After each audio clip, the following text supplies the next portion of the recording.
난쟁이가 준 행운의 선물, 황금 거위.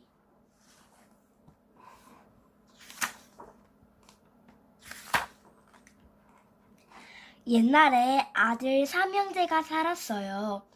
큰아들과 둘째 아들은 똑똑했지만 남을 도울 줄 몰랐어요. 하지만 막내 아들은 두 형과 달리 욕심이 없고 마냥 착해서 바보라고 놀림받았지요. 부모님도 큰아들과 둘째 아들만 좋아하고 막내 아들은 못마땅했어요. 숲속에 나무를 하러 갔다 올게요. 어느 날 큰아들이 말했어요. 어머니는 큰애야 일하다가 배고프면 먹어라 하며 맛있는 빵과 향긋한 술을 한 병 주었지요. 숲에 간 큰아들은 늙은 난쟁이를 만났어요. 젊은이 배가 고파 죽을 지경이라네. 빵과 술을 좀 나눠주겠나? 누가 난쟁이한테 빵과 술을 준담? 저리 비켜! 큰아들은 난쟁이를 확 떠밀어 버렸어요. 그리고 나무를 베다가 팔을 다치고 말았지요.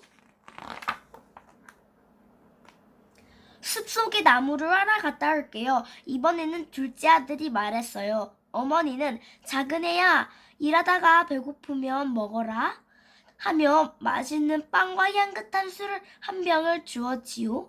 숲에 간 둘째 아들도 늙은 난쟁이를 만났어요. 젊은이 배가 고파 죽을 지경이라네. 빵과 술을 좀 나누어 주겠나? 누가 난쟁이한테 빵과 술을 준담? 저리 비켜! 둘째 아들도 난쟁이를 확 떠밀어 버렸어요. 그리고 나무를 베다가 다리를 다치고 말았지요.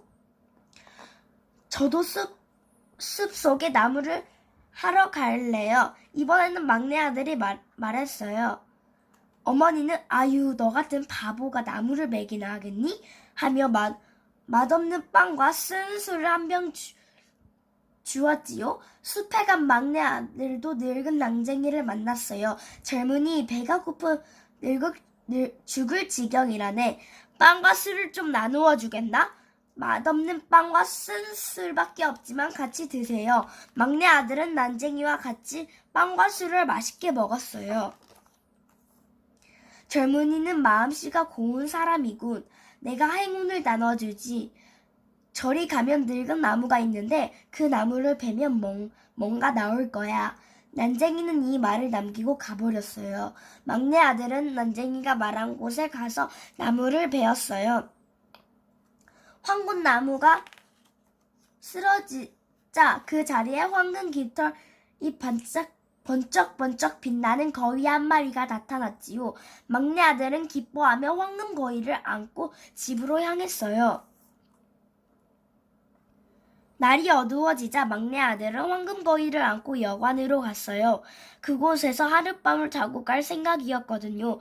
여관 주인에게는 딸이 3명이 있었는데 거위를 본 딸들은 황금 깃털이 몹시 탐났지요. 틈을 봐서 저 황금 깃털 하나를 꼭 뽑아야지. 큰딸은 속으로 생각했어요. 큰딸은 막내 아들을 몰래 거위 날개를 움켜잡았어요. 순간 큰딸 손이 거위한테 찰싹 달라붙었어요. 아무리 떼려고 해도 꼼짝도 하지 않았지요. 큰딸은 거위를 잡은 채 발만 동동 굴렀어요. 때마침 작은 딸도 깃털을 뽑으려고 살금살금 다가왔어요. 언니 거기서 뭐 하는 거야? 작은 딸이 큰 딸을 잡자마자 손이 딱 붙어버렸어요. 막내 딸도 작은 딸한테 붙어버렸지요. 세 자매는 꼼짝없이 거위와 함께 하룻밤을 새웠어요. 다음날 아침 막내 아들은 거위를 안고 여관을 나왔어요. 거위에 달라붙은 세 자매도 막내 아들을 따라다닐 수밖에요. 목사님이 이것을 보고 막내딸을 떼어내려고 하자 목사님도 찰싹 달라붙어 버렸어요. 이제 큰딸 뒤에 작은딸, 작은딸 뒤에 막내딸, 막내딸 뒤에 목사님이 달라붙어 막내 아들을 따라갔어요. 교회 지기가 목사님을 떼어내려다가 큰딸 뒤에 작은딸, 작은딸 뒤에 막내딸, 막내딸 뒤에 목사님 뒤에 교회 지기가 붙어버렸어요. 밭에서 일하던 농부 두 사람이 교회 지기를 떼어내려다가 큰딸 뒤에 작은딸, 작은딸 뒤에 막내딸, 막내딸 뒤에 목사님 뒤에 교회지기 뒤에 농부 두 사람이 붙어버렸지요.